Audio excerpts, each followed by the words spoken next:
Autism is a neurodevelopmental disorder, which means that it is most often seen early in a person's development, frequently before 2 years of age. One of the things that a good autism evaluation requires is an excellent and thorough history with a caregiver or a parent.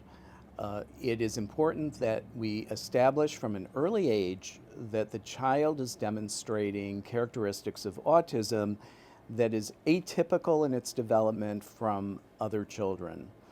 The other aspect of a good autism evaluation requires that we assess a child's language abilities. Autism, one of the chief characteristics of autism is some sort of abnormal or atypical development of language skills. Sometimes those language skill deficits are very subtle. Other times they're very obvious. But it's very important that a thorough language evaluation be conducted.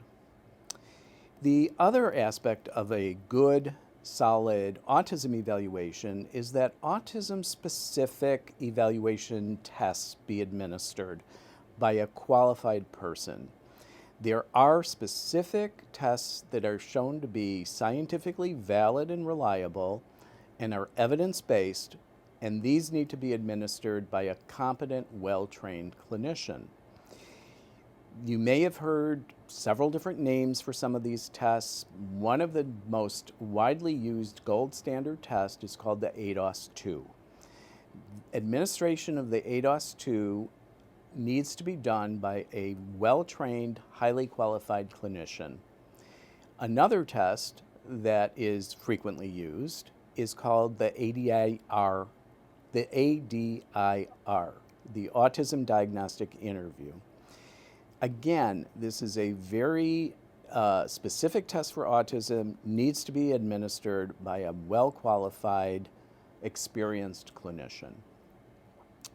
The final part of a thorough and good autism evaluation requires that the clinician look for all other possible explanation for a child's development.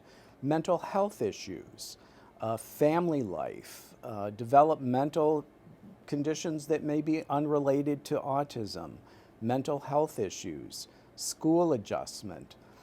Many different areas of a child's life need to be addressed, not just those symptoms related to possible autism. Once all this information is collated, the next step is to communicate these findings to the family. Doing an evaluation without the necessary follow-up steps that are clearly and thoroughly explained to the family makes the evaluation less than helpful.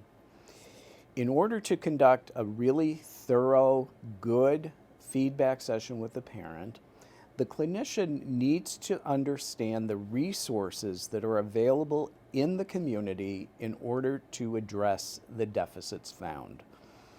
Follow-up, next steps, and guided support for the family following the evaluation is a critical part of the autism evaluation. Without these components, the evaluation is not as helpful, and families should be aware that they should find other resources for their evaluations.